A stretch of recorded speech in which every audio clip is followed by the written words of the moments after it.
What is up, ladies and gentlemen of YouTube? This is Stressman here, and today I am doing my third ranking. Again, this is from least to greatest Tarantino films, and we're getting a major step from my last one. I know I said I enjoyed Death Proof, but for me, this is like a jumping point. If I had to rank them by numbers, I would say that Jackie Brown is a negative 1.5. You know what? I'll say a negative 500. Um, then it would go Death Proof as being a 5 out of 10, and then we would go a 6.5 or a 7 out of 10 for The Hateful Eight. Now, that is not saying that this is a bad movie in any sense or that I have a bad time watching it. It's just what I feared going into this movie is what came out of it. So let me get into it. Again, I'm going to be very vague about this movie if you want to watch it. This movie is basically a murder mystery, if you could say that.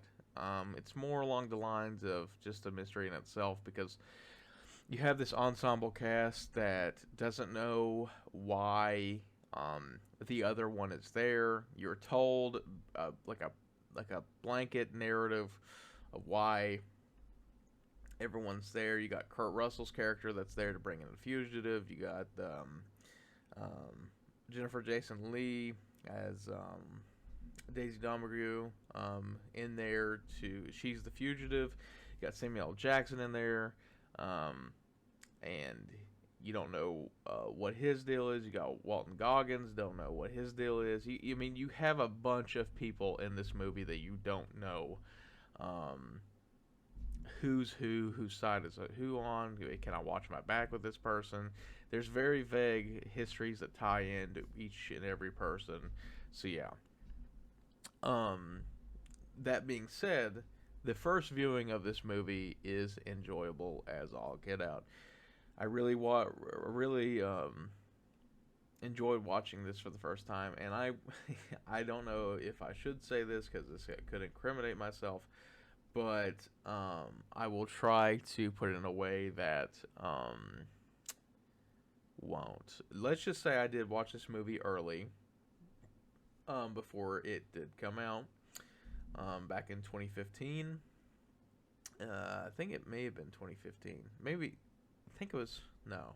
This definitely came out my freshman year. I believe it came out in 20. I keep thinking it's 2015. I think this movie came out. I'm pretty sure it came out like December of 2015. Yep, came out in December of 2015. I was able to watch this movie before it came out. A lot of my friends got mad at me because I watched it before them, and just the format I watched it on was really upsetting to them. But again, that's to their advantage. I did not spoil anything for them or anything like that. But they definitely got the better viewing experience. I'll just say that. Again, back to the movie. This definitely, again, I said that Death Proof was a enjoyable movie, but this is just a great step up for me for enjoyment because this movie, the first time I was watching it, was just I was on the edge of my seat the whole time. Yeah. So I could say I would rather watch this movie more than Death Proof. And that brings up the question if you would watch this or the Netflix adaptation. The Netflix version is 4K and is longer than the original cut of this movie. I believe that's what it was intended to be in the 70 millimeter version of this movie. I think it does have the extended cut. I'm not 100% sure. My friend Jonathan went to go see this the version in the 70 millimeter cut of the movie. Well, not cut. I say just the showing of the movie. So I had to ask him. But the movie is a little long. I will say that you do feel it after the first viewing. You definitely feel it in the Netflix version. there's a lot of unnecessary things that I think Tarantino would like cut out that needed to be cut out in the theatrical version, like the regular version, because there is like at the beginning of this movie, I there's a long shot of like a snow covered cross and like a snow covered mountain, and I think it takes up about 8 or 10 minutes of like the first viewing, like before you meet anyone, before any dialogue is spoke, and I find it very unnecessary. I find it kind of um, what's the word for it? Just like self-indulging. I don't know really like it makes Tarantino full of himself, but again, I do appreciate like what Tarantino does in his filmmaking. So I will say the shots are very pretty, and they do make for some nice establishing shots. I just don't think they should be as long as they are. Again, I'm not a professional movie maker or director or anything like that, so I have no room to say anything. But just as a film goer and enjoyer of movies, I just find it a little longer than it needs to be. So yeah, um, but not giving up anything else about this movie. It is fun.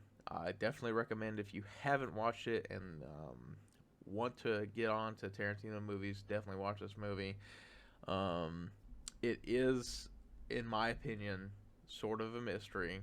I would label it as like a murder mystery, even though there is no murder in this movie to set it up.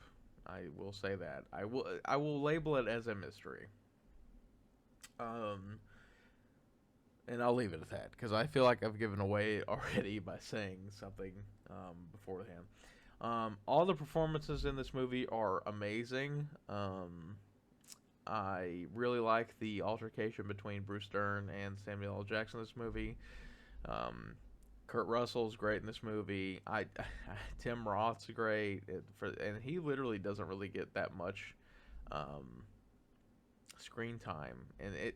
And I say that, but they're all like enclosed in this little cabin throughout the whole movie. Like literally every character in this movie could hear each other's conversations if they wanted to. Like it is that small of an area. There's no rooms. Um, so yeah, I think if you like those kinds of movies, definitely watch it. Um, so yeah, I'm not gonna like I said I did say at the beginning that this is like a 6.5 out of 10 for the Tarantino movies, but I don't want to give it a ranking because it is enjoyable. I just find it more enjoying than Death Proof. I just wanted to scale it off of that. So yeah, um, I really enjoy this movie, and if you ever want to watch it, watch it. I do recommend. See, I do want to recommend just watching the theatrical cut, but I feel like if you're going to watch this for the first time, please and you have Netflix, please give the Netflix version a try. I think it's spread out into episodes on Netflix, so it's a little bit more bearable, not just than watching the whole thing through, because I think it is 4 hours long. Um, but I feel like the first time watching it, if you are watching it, like again for the first time, it's a little bit more interesting. Not to say this movie isn't interesting, but I just feel like it gets your attention more when you're watching it the first time. So yeah, definitely watch this movie. Um, if I'm just gonna go ahead and say it. Watch the extended cut on Netflix for the first time, and then other showings watch the regular version. So yeah, that is my ranking. That is the third out of the because I think I put let's see, we have Jackie Brown. I've done Death Proof. I did Hateful Eight. I have Pulp Fiction. Um, Reservoir Dogs, Kill Bill 1 and 2. Uh, let's see, I did that. Django, and then Inglourious Bastards, and then Once Upon a Time in Hollywood. And that is not the order I'm doing it in. I was just saying what I have left. And again, like I said in the other video, I'm going to be lumping Kill Bill 1 and 2 together because well, you can see my reason for that in the last video. So yeah. Thank you guys for watching this video. I hope you enjoyed this little ranking and my reason. I really don't know if I really gave a reason why, but I do find this more enjoyable than Death Proof, and most certainly more enjoyable than Jackie Brown. So yeah, thank you guys for watching, and we'll see you guys in the next video. See ya.